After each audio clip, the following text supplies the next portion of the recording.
all at your fingertips. You won't have to find the upsets. They'll find you. Order NCAA Mega March Madness exclusively on DirecTV.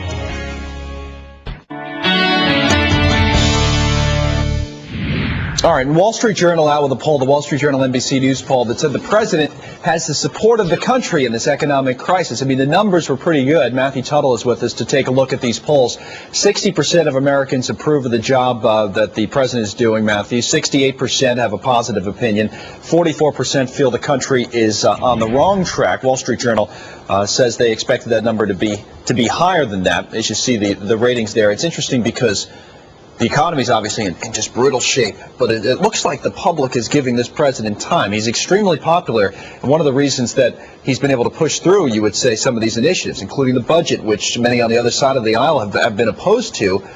But you look at the polling, the opposition from the general public isn't there yet. What do you make of that? Well, I think, people understand that he inherited this crisis. So they're going to give him some rope and they're going to give him some time. He sounds very confident. He looks very presidential. But the poll number that I look at every day is the stock market. And the stock market's telling me something completely different. Well, it can be a forward-looking indicator. The president would argue that you shouldn't look at it on a day-to-day basis, and he's got to worry about the stability of the economic system in general. So how does he kind of manage those two, and should he be paying more attention than he says he's paying to the stock market day to day? Well, I don't know that he should necessarily be paying that much attention to the stock market, except that, like you said, the stock market is a forward-looking mechanism. People are voting not based on today, they're voting based on what they think the future is. So they've certainly got to pay some attention to that. So does that tell you that these poll numbers, if the economy doesn't pick up, I wonder how much time they'll give him?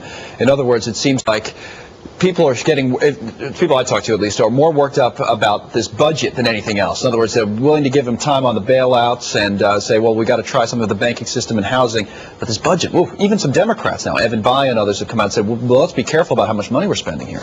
Yeah, I mean, the budget, given the circumstances we're in, just doesn't make a whole lot of sense. So I think you're definitely seeing a lot of pushback on that. I think people will give him some time on the stimulus and the economy.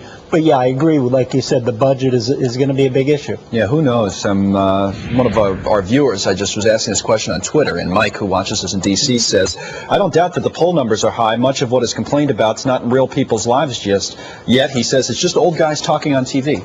We're not that old, though, so that's no. fine. Yeah, so I don't know what Mike's talking about. Let's get back over to Ashley in London. No commentary on you either, Ashley. No. Well, thank you very much, Con. I didn't take it that way. Let's take a look at the markets, though. We are still higher in Europe, and certainly after the first 2 days of this week, we'll take it, although we are losing a little bit of our steam. Let's take a look at the latest numbers for you. The FTSE 100 been up as much as 2.5%, just backing off a little bit. Still up, though, by 66 points. Meanwhile, the CAC 40 in Paris also doing very well, up 2%. And as you can see, the DAX index up over 100 points, or nearly 3%. Now, we are following a developing situation. A spokesperson for Ukraine's natural gas company, Naftogaz, says that masked men armed have tried to take over the company's headquarters building. Now, this is this particular gas company, Naftogaz, was the series, or the focus, that is, of a series of disputes with Russia over payment for Russian gas. And if you remember, that led to gas supplies being cut off to many parts of Europe for 2 weeks before it was eventually resolved. That's all we know at this moment. Armed men entering the company's headquarters building of Naftogaz in the Ukraine. No other details available right now, but we'll continue to follow that story as well. Guys, back to you. Good enough, Ashley. Thanks for that. Quick piece of breaking news before we take a break. The retailer Big Lots has just reported its earnings. Looks like it beat by 7 cents, $1. This number just crossing from continuing operations, and the expectation was 93 cents. All right, more on the big news of the day on the earnings front, plus Americans, well, trying to keep them in their homes with these new details emerging about the president's foreclosure prevention plan. A lot going on today. Let's take a look at futures, though, because we are we should say, positive territory. S&P 500 at 703. So at least we're moving, again, past that 700 mark. We'll be right back with more Fox Biz this morning. Tonight, mortgage relief or taxpayer grief. The president's housing plan has some crying foul. So what's so outrageous about Obama's latest proposal? Neil follows your money and gets answers. He's the first and last name in business, Cavuto.